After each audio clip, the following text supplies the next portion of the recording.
오늘 하나님 나라 이야기 네 번째 시간.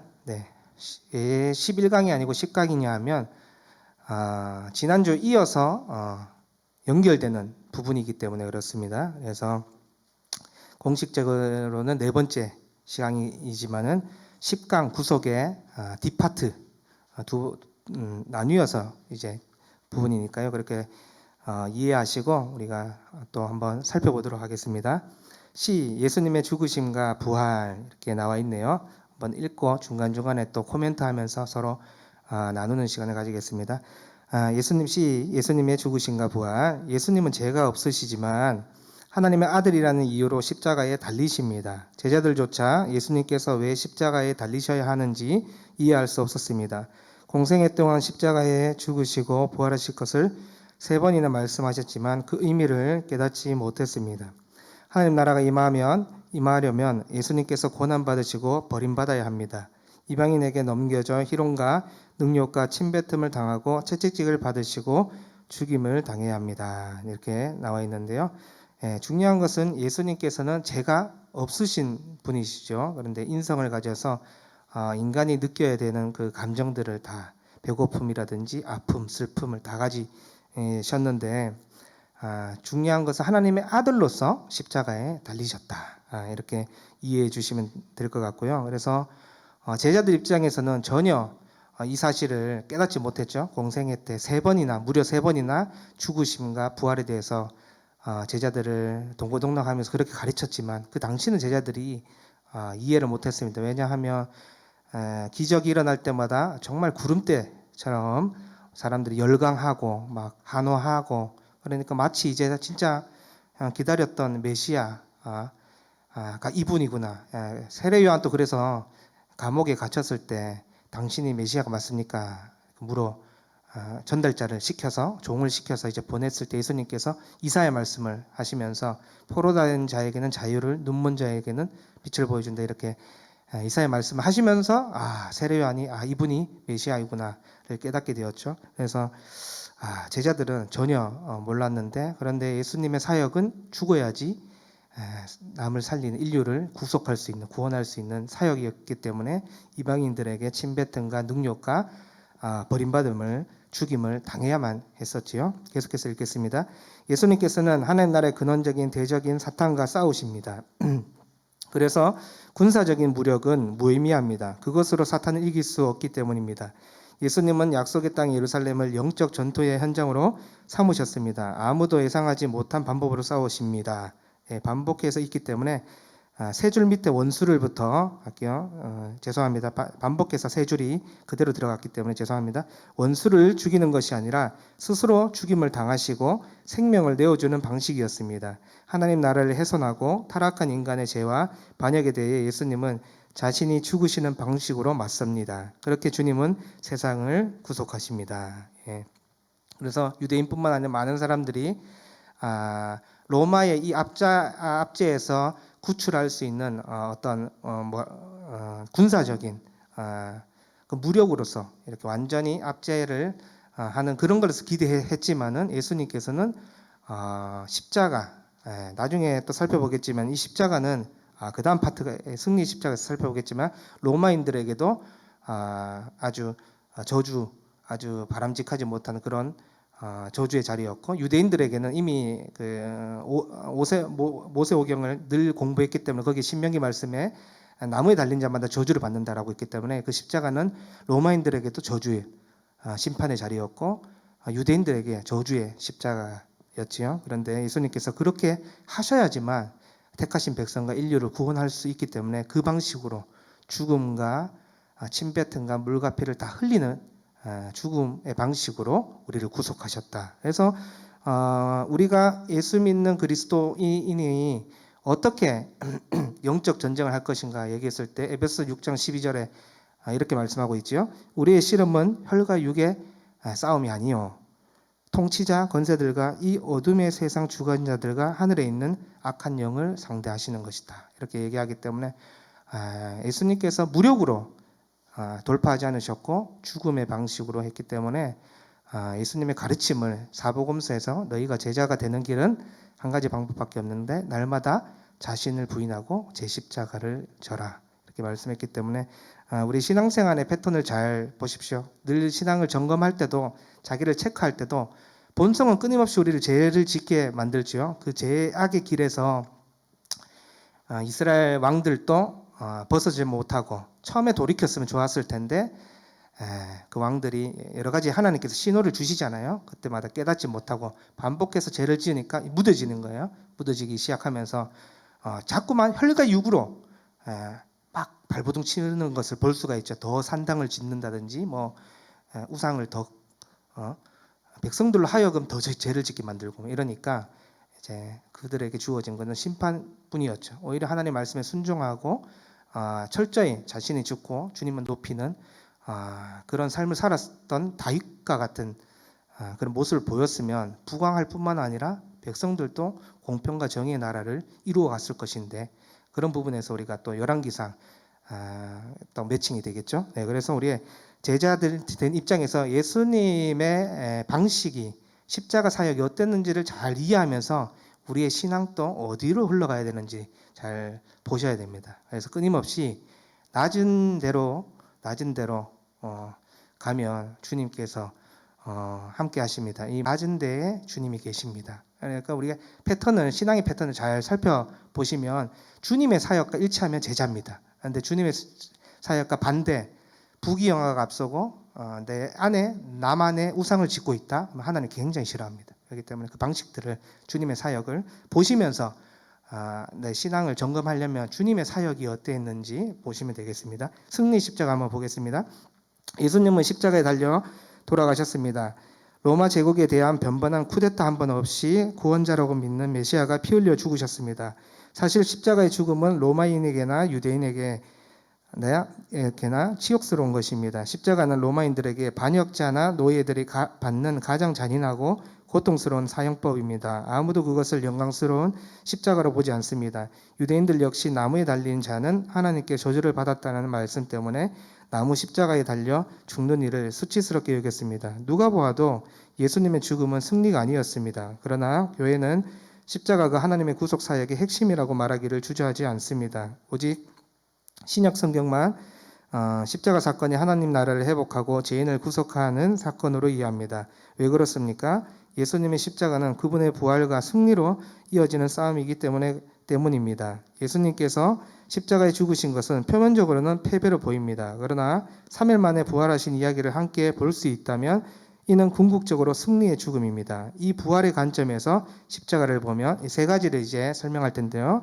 자, 눈으로 따라 주시면 되겠습니다. 첫째, 에덴에서 시작한 사탄의 전쟁에서 하나님이 승리하신 것을 알 수 있습니다. 출애굽에서 하나님이 애굽의 신들에게 승리하시고 해방을 주신 것처럼 십자가는 이 영적 전쟁에서 승리하셔서 죄인을 죄와 사망에서 해방시킨 사건입니다. 갈로치고 왕이라 적혀 있잖아요. 이 삼중직을 이루신 분은 예수 그리스도밖에 없는데 사탄과의 전쟁에서 승리하신 것을 이제 왕의 성취를 부활의 관점에서 이렇게 저자는 이야기하고 있는데요. 사탄과의 전쟁에서 하나님께서 승리를 보여주는 관점이다. 십자가 부활 사건이. 둘째, 십자가의 죽음은 대속적인 희생입니다. 뒷장으로 넘겨주시고요. 희생입니다. 다시 드려질 필요가 없는 온전한 제물, 사망을 이기는 하나님의 아들을 제물로 드린 희생 제사입니다. 구약은 흠없는 짐승을 제사로 드려서 하나님과의 언약 관계를 회복했습니다. 예수님은 온전한 제물이 되셔서 인류의 죄를 대신 지셨고 하나님과의 언약 관계를 회복하셨습니다. 이게 이제 제사장의 관점을 이루셨다 이렇게 보시면 될 건데요. 히브리서 말씀이 10장을 잘 이해하면 예수님께서 단번에 드려졌지만 그 호력은 어떻죠? 영원하다. 그렇기 때문에 지금 이스라엘 유대인들처럼 짐승을 잡을 필요가 있을까 없을까요? 없습니다. 전혀 그럴 필요가 없습니다. 예수님께서 다 대속을 완전히 이루셨기 때문에 또 하나님께서 굉장히 흡족한 온전한 제물이 되셨기 때문에 믿는 사람은 영원한 효력이 미치기 때문에 단번에 드려졌지만 영원히 효력이 미친다. 이렇게 이해하면 되겠습니다. 이 관점이 제사장적 관점을 이루셨다. 셋째, 주님께서 인간의 대표로서 행하신 일입니다.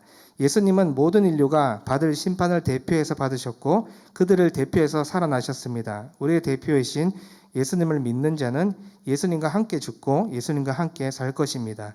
아담 한 사람 때문에 타락했다면 예수님 한 분 때문에 구속되는 아버지의 뜻과 진리를 친히 보셨습니다. 이렇게 말씀하는데 이제 대표로서 행했다. 아담이 로마서 이제 아담 한 사람 때문에 죄가 들어왔다 그렇게 말씀하시면서 그런데 이 모든 것을 하나님 나라 관점에서 성취하시고 또 갱신하시고 하나님 나라를 회복시키신 분이 예수님이기 때문에 더욱 은혜가 넘친다 이렇게 말씀하시면서 어떻게 합니까? 그래서 그 당시 바울을 괴롭혔던 무리들이 그러면 내가 죄를 더 짓고 살면서 큰 내가 죄인이면 하나님의 은혜가 더욱 넘치겠네요. 이렇게 질문했을 때 그럴 수 없느니라. 죄에 거할 수 없느니라.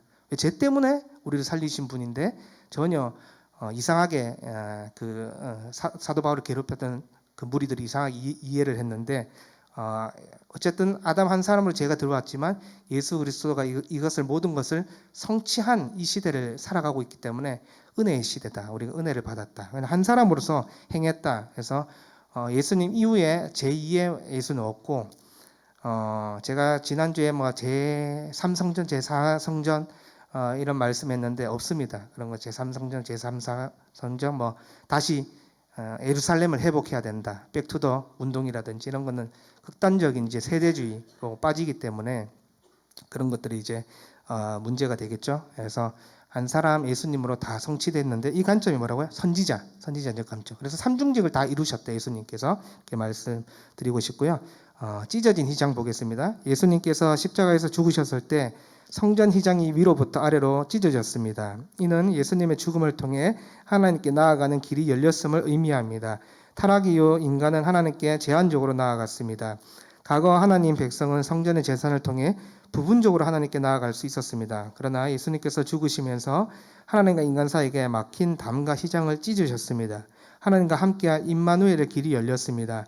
타락 이전 하나님 나라에서처럼 하나님과 인간이 함께 할 수 있습니다. 더 이상 하나님의 낯을 피해 유리 방황할 필요가 없습니다. 네, 굉장한 일이 벌어졌다고 말씀할 수 있을 것 같아요. 특정한 한 날에 대제사장이 지성소에 가서 모든 인류의 죄를 아사셀 염소에게 전가시켜서 그 염소가 전혀 이제 돌아오지 못하도록 절벽에서 떨어뜨리면서 그 죄를 지고 그 염소는 흠없는 아사셀 염소 죽잖아요. 그래서 특정한 한 날 아니면 또 어떤 분기마다 특정한 날에 그렇게 제한적으로 나아갈 수 있었고 제사장만 나아갈 수 있었잖아요. 근데 예수님께서 이 장이 찢기심으로 해서 하나님께 갈 수 있는 길을 믿는 모든 백성이 나아갈 수 있는 길을 여셨기 때문에 생각해 보면 이 내용도 너무 감사하죠. 그 길을 특정한 사람만 갈 수 있는 것이 아니라 제사장이라든지 선지자만 주님 앞에 설 수 있는 것이 아니라 믿음을 고백하는 모든 자들이 이제 하나님 앞에 설 수 있다. 이렇게 때로는 마귀들이 어떤 식으로 좀 공격할까요? 아이고 너가 그래도 권사로 직분 받았는데 장로로 직분 받았는데 안수 집사로 그렇게 신앙생활 하는데 이런 모습들을 보여주면서 너가 자격이 없다. 전혀 이제 교회 가지 마라. 이런 식으로 극단적으로 그렇게 얘기는 안 하지만 막 되게 힘들어할 때 있잖아요. 근데 그 힘들어할 때 끊임없이 찢겨진 휘장, 히브리서 말씀을 기억해야 돼요. 뭐라고 말씀하고 있어요? 하나님과의 임마누엘이 될 수 있도록 주님께서 그리스도께서 길을 여셨기 때문에 은혜의 보좌 앞으로 어떻게 한다고요? 담대히 나아가라 명령으로 말씀하잖아요. 그렇기 때문에 저도 이걸 깨닫기까지 굉장히 힘들었습니다. 그러니까 열왕기상 계속 왕들을 살펴보는데 그들의 공통점이 뭐예요? 빨리 돌이키지 못해요.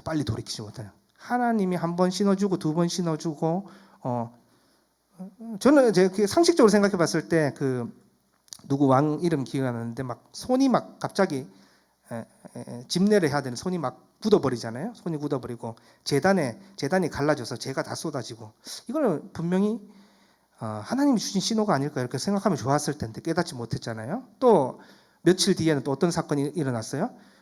늙은 선지자가 하나님의 젊은 사자를 속여서 그 젊은 선지자가 속여서 죽어버리는데 사자가 그 시체는 먹지 않고 또 낙타는 죽이지 않는 사건을 봤을 때는 이건 분명 하나님의 신호거든요. 분명히 왕이 전달받아서 그 내용을 들었을 텐데 돌이키지 못하죠. 더 어떻습니까? 여로보암의 길을 더 악하게 행했다 이렇게 하나님이 평가하고 있거든요.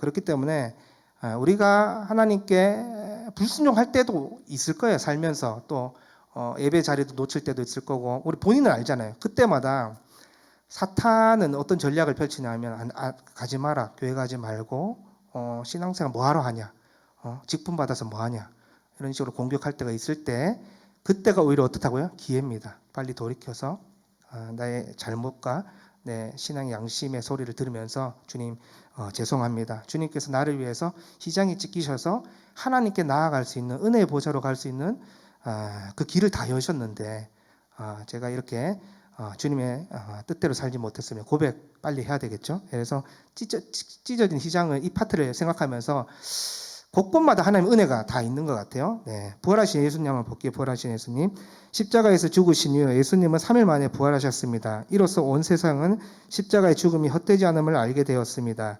인간은 타락으로 이끌어 하나님 나라에서 쫓겨나게 했던 사탄이 부활의 생명 앞에 패배했습니다. 창세기 3장 15절의 예언대로 사망 권세 잡은 자가 예수님의 부활 때문에 치명상을 입었습니다. 모세와 선지자들과 시편에서 이미 예언한 대로 예수님은 부활하셨습니다.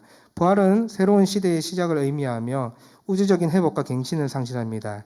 예수님의 부활은 단순히 개인의 부활이 아닙니다. 그것은 온 세상의 회복, 하나님 나라의 갱신, 창조의 회복을 의미합니다. 예수님과 함께 연합한 교회는 이 우주적인 회복 곧 하나님 나라에 참여합니다. 이 부분에서 우리가 개인적인 어떤 구원이 중요하지만은 하나님의 이 구원은 어떤 관점이라고요?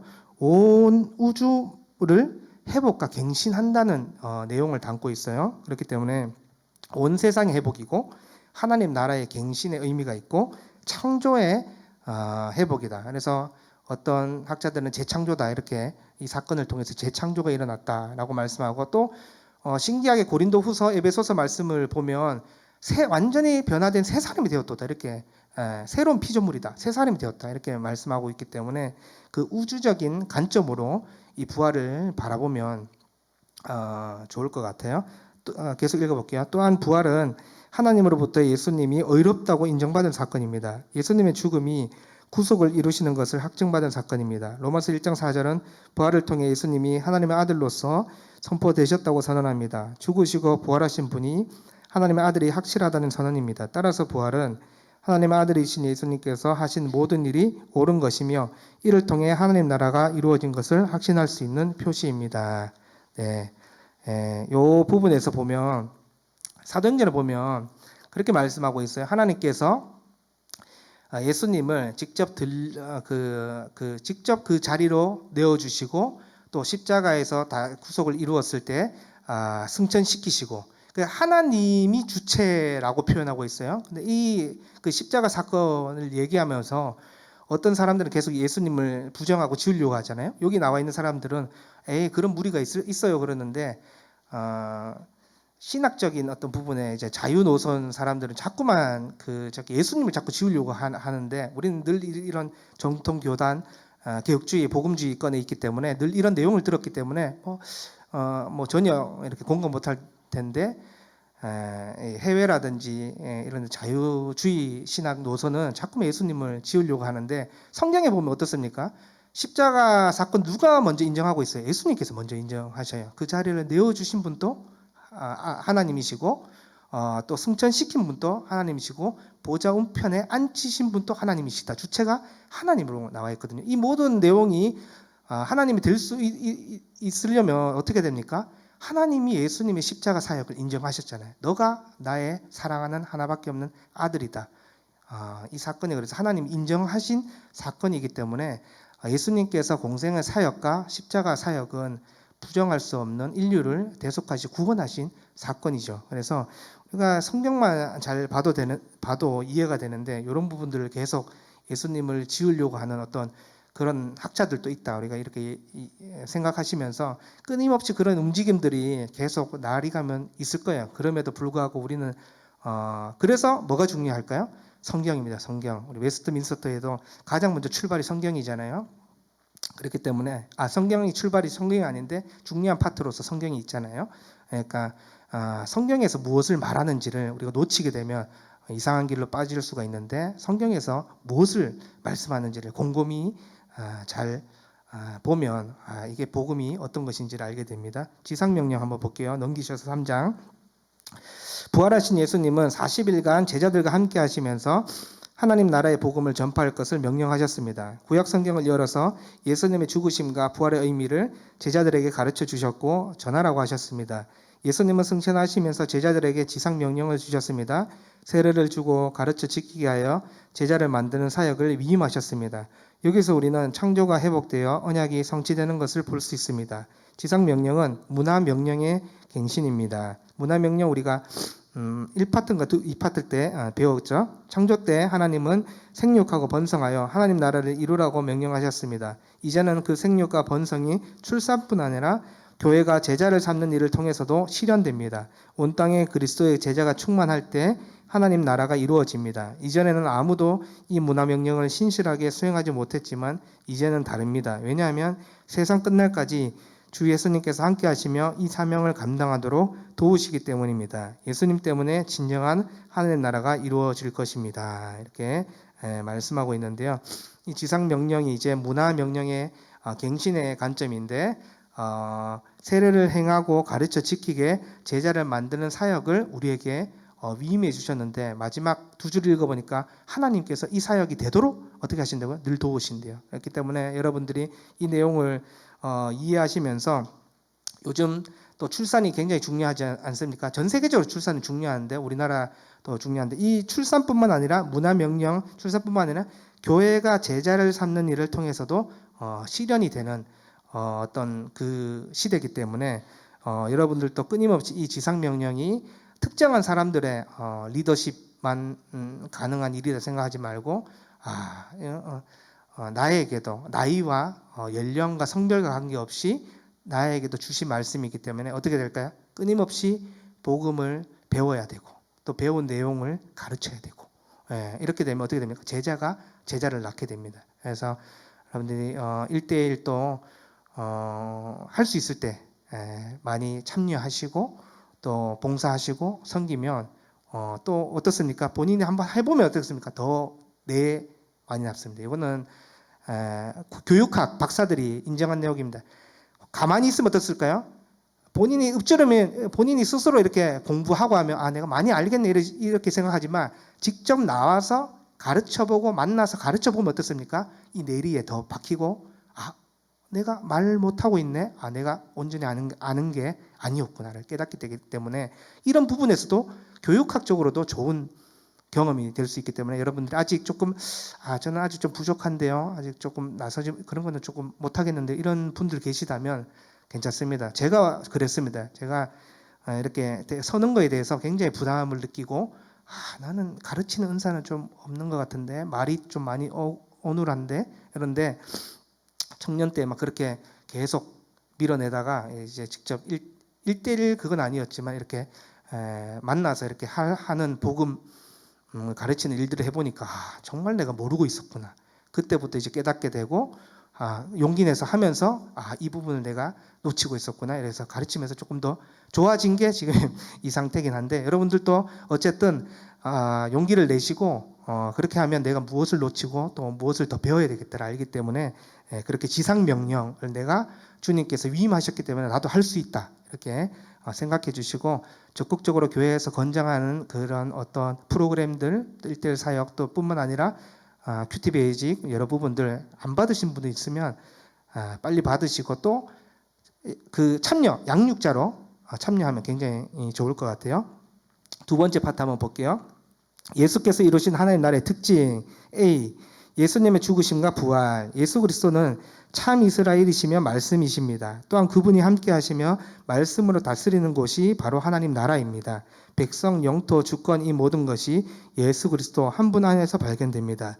예수님이 바로 하나님 나라입니다. 국가의 3요소 두 번째 파트에서 배웠죠. 국가의 3요소는 백성 있어야 되고 영토, 그 다스리는 땅이 있어야 되고 주권, 다스림이 있어야 되는데 이게 국가의 3요소인데요. 밑에 조금 있다가 C파트에 한번 볼 거예요. B 파트는 뭐냐 하면 이미와 아직 아니 이렇게 이거는 이제 다음 주 11강에서 구체적으로 굉장히 좀 한 페이지 정도, 한 페이지 반 정도 길게 서술되는 부분인데요. 그때 한번 자세히 우리가 이 종말의 때 이미 아직 사이에 어떤 시대를 살아가는지 그 내용을 자세히 다뤄보겠고요. C 재창조 한번 볼게요. 여기서 보니까 백성, 영토, 통치가 있네요. 에덴 시대 때는 어떻습니까?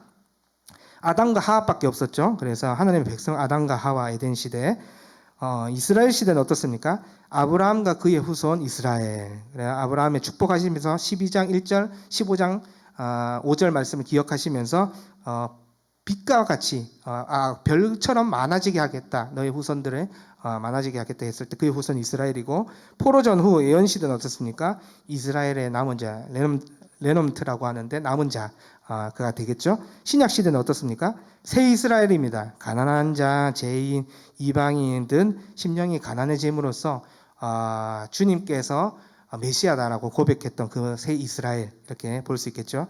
자, 그래도 하나님의 영토 볼까요? 에덴 시대는 에덴 동산이에요. 에덴 동산이고, 이스라엘 시대 때는 가나안, 성막, 선전에 하나님의 영광이 임했다 이렇게 말씀하고 있기 때문에 그 영토가 되겠죠. 자, 포로 전후 예언 시대는 회복된 예루살렘 성전이 되겠고요. 신약 시대는 어떻습니까? 그리스도가 계신 곳.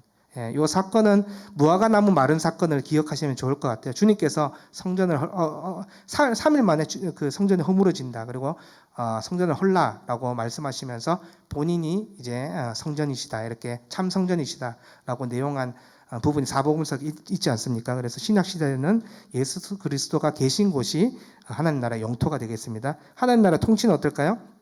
에덴 시대는 말씀, 이스라엘 시대는 신에선 언약을 통한 계명과 율법이었습니다. 또 포로 전후 시대 때는 마음에 기록된 새 언약. 그래서 돌판에 새기는 것이 아니라 우리 마음판에 새길 것이다 이렇게 말씀하셨고요. 신약 시대는 새 언약의 말씀, 계시록 말씀에 보면 새 언약의 말씀 있지 않습니까? 네. 자, 뒷장 넘기셔서 한번 볼게요. 새로운 출애굽.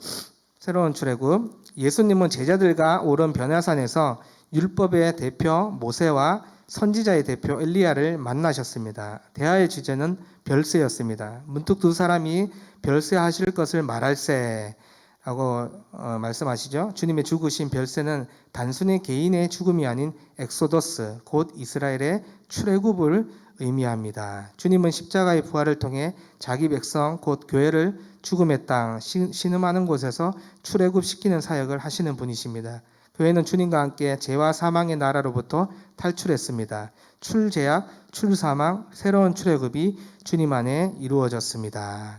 여기서 별세가 헬라어로 엑스도스가 사용되었어요. 그래서 출애굽기에서 출애굽할 때 사용됐던 단어랑 똑같이 사용되는데, 그러니까 단순히 죽음을 의미하는 것이 아니라 다시 한번 죄악에 빠진 그 무리들을 구원해내는 관점에서 사용된 용어이기 때문에 새로운 출애굽을 하셨다. 그 사역을 의미하고 있는 것이죠. 그래서 죄와 사망의 나라로부터 어떻게 됐어요? 건지셔서 의와 평강의 나라, 하나님의 아들의 나라, 기쁨의 나라, 그 나라로 옮겨 주시겠죠. 그래서 출죄악, 출사망, 새로운 출애굽이 주님 안에서 이루어졌다. 그러니까 이 D파트까지 두 번째 D파트까지 어떻습니까? 내용이 곳곳에 주님이 다 이루신 것을 믿는 자들이 다 누리게 되는 거예요. 다 누리게. 우리가 단순히 구원받았다 이 내용만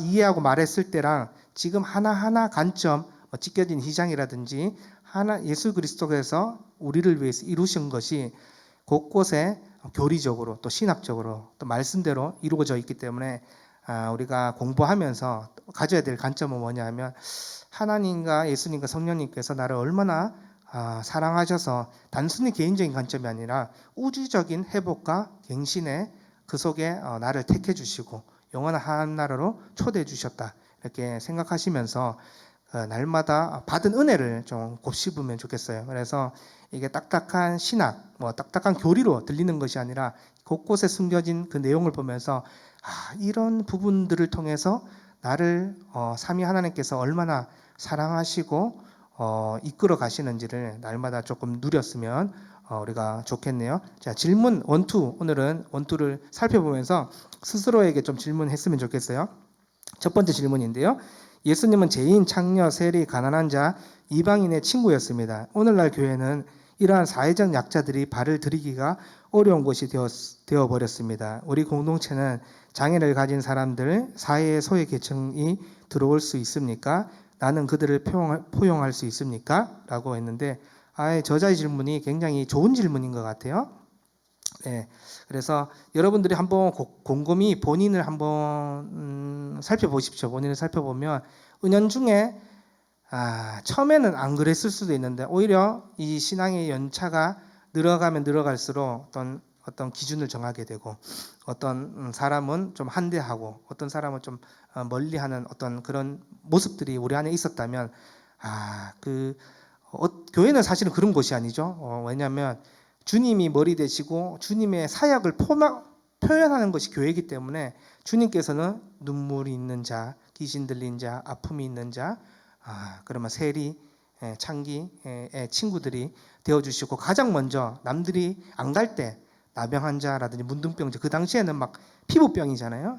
그래서 우리들이 딱 봤을 때는 막 TV로 봤을 때 막 두드러기 나고 막 피 막 진물 흐르고 이런 사람 보면 우리가 스스로 어떻습니까?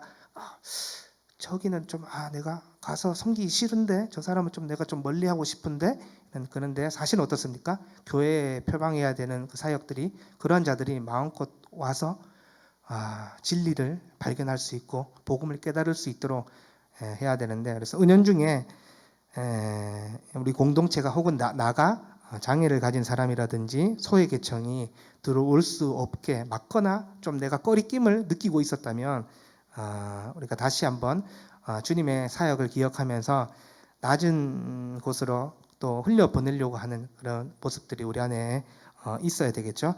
자, 두 번째 질문이네요. 지상명령은 모든 그리스도인의 사명입니다. 제자 삼으라는 이 명령에 어떻게 동참할 수 있을지 생각해 봅시다. 이거는 생각의 관점이 아니라 주님께서 이미 명령하셨어요. 지상명령은 문화명령의 갱신이기 때문에 여러분들이 어떤 분들은 너무 저는 이 성경대로 하면 정말 이 표현은 정말 너무 공감하는데 배우든지 가르치시든지 해야 됩니다. 성경의 관점이기 때문에 그 내용을 또 우리가 C파트, D파트에서 배웠잖아요. 그렇기 때문에 이거는 생각의 문제이기보다는 주님께서 그렇게 말씀하셨기 때문에 그렇게 지켜나가면 좋겠는데 어떤 분들은 간혹 그런 말들에 조금 좀 마음이 어렵다라고 표현하시는데 근데 성경에서 말하는 것을 지키면 가장 누가 좋아할까요? 가장 누가 제일 좋아할까요? 하나님께서 제일 기뻐. 하나님의 사역이기 때문에. 그래서 여러분들이 저도 예전에 되게 성향이 I이기 때문에 굉장히 I고 또 극 F이기 때문에 두 가지를 다 갖췄기 때문에 여기 나와서 이렇게 누군가에게 말하는 게 어떨까요? 등 뒤로는 식은땀이 막 흐르고 되게 어울려 하지 않고 되게 거리가 있는데 언제 이 생각을 바뀌었냐 하면 주님 이 복음 사역 가르치고 배우고 가르치고 복음을 전하는 걸 가장 기뻐하신다를 기도 중에 깨달았을 때 어눌하지만 모세처럼 말이 어눌하지만 한 사람이라도 이 복음의 가르침으로 인해서 배우게 되고 또 누군가 제자를 낳게 된다면 지상명령을 잘 지키는 거기 때문에 여러분들도 이 관점으로 좀 보시면서 그런 어떤 메시지를 들을 때마다 너무 왜 저렇게 강하게 얘기하시지 이렇게 말씀하지 말고 하나님이 마치 나에게 지상명령을 알려준다 이렇게 생각하시면서 더 적극적으로 참여하면 굉장히 하나님 기뻐하시고 본인들에게 분명히 유익이 있습니다. 내가 놓치는 부분이 뭔지 깨닫게 되고 그렇기 때문에 이 지상명령을 어떻게 동참할 수 있을지를 생각해 보십시오. 안 동참할 수 있을지 생각하는 것이 아니라 어떻게 하면 내가 조금 더 동참할 수 있을지를 생각했으면 좋겠습니다. 자, 우리 이제 답 달면서 좀 마무리하면 좋을 것 같은데요. 이거를 이제 답 띄우기 전에 좀 3초 정도 늦게 제가 말하기 전에 좀 3초 정도 늦게 띄워줬으면 좋겠어요. 왜냐하면 우리가 쭉 살펴본 내용인데 이게 좀 헷갈리는 것도 있을 수 있는데 한번 이렇게 하면 좀 더 효과가 있으니까요.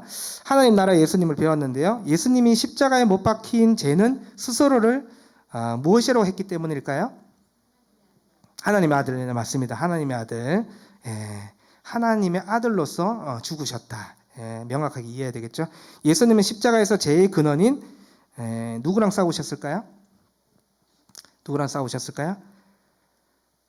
혈과 육의 싸움이 아니요. 누굴까요? 사탄과 싸우셨어요. 사탄과 싸우셨다. 제이거는 사탄은 깜짝 놀랐을 거예요. 죽음을 통해서 누군가를 살린다고는 우리는 자꾸 들었으니까 몇 년째 들었으니까 그렇게 이해하지만 처음에 그 내용을 딱 접했던 사탄을 한번 떠올려 보세요, 여러분. 야, 처음에 이 구원의 스토리가 성령을 통해서 우리 마음에 딱 들어왔을 때는 우리가 정말 자유함을 느끼면서 온 세상이 정말 아름답게 비치면서 나에게 이런 구원을 했을 때 사탄의 입장이 어떨까요? 그 정반대겠죠. 온 우주를 다스리고 통치하시고 창조하셨던 그 주님이 십자가에서 나를 온 인류를 위해서 죽으신다. 아무튼 사탄과의 싸움이었죠. 네, 사탄과 근원인 제일근은 사탄과 싸우셨다. 십자가는 치욕스러워 주시는 것이다. 특히 유대인들은 나무에 달린 사람은 하나님께 무엇을 받았다 생각할까요? 저주를 받았다. 원래 그 저주, 진노, 비참함의 그 자리는 사실은 내가 달렸을 자리인데 주님께서 달리셨다. 그래서 늘 감사해야 되겠죠. 늘 감사. 그래서 이 내용, 저주의 자리, 진노의 자리 주님께서 나를 위해서 대신 지셨다. 네, 십자가 의미 볼까요? 세 가지를 배웠는데요. 왕의 개념 뭘까요? A. 십자가 의미 A. 예? 예, 사탄과의 전쟁에서 승리, 왕들이 막 전쟁하고 다윗 왕 이런 거 좀 생각하시면서 사탄과의 전쟁에서 승리하셨죠. 우리 예수님께서. 그래서 왕으로서의 그 성취하셨다. 자, 또 B는 뭘까요? B. 예, 대속적인 희생입니다. 대속적인 희생. 제사장의 임무를 완성하셨죠. 대속적인 희생. C는 뭘까요? C. 네, 인류 대표로서 살고 죽으심. 인류 대표로서 살으셨고 또 우리를 위해서 죽으셨어요. 선지자적 관점. 그래서 이 삼중직을 예수님께서 다 이루셨다. 자, 예수님이 돌아가실 때 성전에 휘장이 위아래로 찢기셨죠. 이것은 하나님께 나아갈 수 있는 길이 열렸다는 의미다. 타락 전 하나님과 친밀했던 어떤 관계가 회복된 것일까요? 이건 조금 어려울 수 있는데 생각하는 것 따라서 맞을 수 있을 것 같아요. 근데 이제 정답은 언약 관계가 회복되었습니다. 언약 관계가 회복되었다. 너무 감사하죠. 영원한 임마누엘의 하나님과 영원한 동행하심입니다. 그 길을 예수님께서 열어주셨기 때문에 너무 감사한 일이죠. 예수님은 죽으신 지 며칠 만에 부활하셨을까요? 3일 만에. 제가 굉장히 부끄러운 기억인데 주일학교 때 사흘 만에 이렇게 가르치잖아요. 4일 만에 부활했다고 어렸을 때 6학년 때까지 이렇게 중학교 올라와서 그렇게 알게 됐는데 그러면서 뭐를 깨달았냐 하면 지금 생각해 보니까 지금 웃으면서 얘기하지만 그러니까 날마다 그때 중학교 때 다시 책을 보고 다시 배우니까 그 내용 3일 만에 죽으셨다는 걸 알게 되었잖아요. 그래서 여러분들도 끊임없이 배움의 길에 있으면 유익합니다. 지식으로 있는 것은 좋진 않지만 그럼에도 불구하고 사탄은 어떻게 유혹하냐면 요즘에 목사님들도 그렇고 또 심령이 우러나야지 지식으로 멈춰서는 안 된다고 하잖아. 그러니까 약간 타협하면서 어떻게 얘기할까요? 그래 뭐 이렇게 배우는 거 지식으로 가니까 좀 안 배워도 되지 않을까? 아닙니다, 여러분. 일단은 어떻습니까? 자꾸만 배워야 돼. 또 지식으로 쌓아라는 것이 아니고 자꾸만 배워야 됩니다. 배울 때 주님께서 성령께서 역사하시면 마음으로 내려올 때가 있잖아요. 그때는 정말 눈물 콧물 정말 주님께 항복하는 그런 은혜의 자리가 있으니까요. 일단은 자꾸만 배워야 됩니다. 네, 그렇게 하면 좋을 것 같고요. 자, 예수님의 부활은 이스라엘의 새로운 시작뿐만 아니라 어떤 회복일까요? 온 세상의 회복. 네, 또 어떤 갱신일까요? 하나님 나라의 갱신. 또 뭘까요? 창조의 회복을 의미한다. 우주적인 회복과 갱신을 의미했죠. 단순히 개인적인 구원에서 그치는 것이 아니라 전 우주적인 회복과 갱신을 의미했고 또 예수님과 연합한 교회가 이 우주적인 회복 곧 하나님 나라에 참여하는 은혜의 자리가 교회에 있다라고 말씀해 주시니까 얼마나 감사합니까? 이 전 우주적인 전방위적인 사역을 교회가 연합한다면 그 사역을 하게 된다고 얘기하니까 이 교회의 의미도 완전히 달라지게 되죠. 자, 가서 제자 삼으라는 명령은 우리는 뭐라고 부를까요? 지상 명령이다. 주님의 명령이다. 예, 세례를 베풀고 계속해서 주님 다시 오실 때까지 배운 것을 분부한 것을 가르치라라고 말씀하셨기 때문에 지상 명령이다. 네, 지상 명령은 창조 때 주신 무엇이 갱신되고 더 확장된 것일까요? 문화 명령이 갱신되고 더 확장된 개념이다. 이렇게 이해하시면 좋을 것 같고요. 이 명령은 세상 끝날까지 함께 하시는 예수님의 땡땡 때문에 감당할 수 있다. 예. 도우심. 그러니까 저도 처음에 도우심이라고 적었는데 저 도우심 그 읽어보면 그 내용이 조금 도우심 때문에 이런 글이 있어요. 그런데 이 책 저자의 정답은 약속 때문에 감당할 수 있다. 네. 이 정확한 그 글은 없었는데 오히려 도우심이라는 그 글이 있어서 여러분들도 그렇게 저도 처음에 도우심을 적었어요. 그래서 어쨌든 뭐 도와주시니까 감당도 되고 또 더 크게는 하나님의 그 약속 때문에 우리가 감당할 수 있다 이렇게 보시면 될 것 같아요. 자, 우리 이제 이 파트 이제 들어가는 부분만 넣으면 될 것 같은데요. 자, 하나님 나라의 백성에서 이스라엘 시대는 누굴까요? 백성이 아브라함과 그의 후손 이스라엘. 네, 맞습니다. 신약 시대 때는 누굴까요? 새 이스라엘.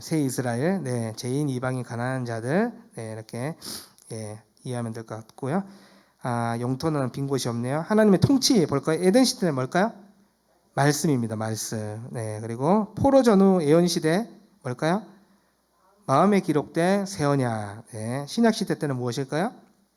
새 언약의 말씀. 그러니까 이 계명과 율법, 마음에 기록된 새 언약 이렇게 약간 구분되어 있지만 하나님의 통치 다스림은 가장 크게 어떤 걸로 드러난다고요? 말씀입니다. 말씀. 내가 오늘 또 주님의 통치를 받고 싶습니까? 다스림을 받고 싶습니까? 어디로 돌아가야 될까요? 하나님 말씀으로 돌아가요. 말씀. 예.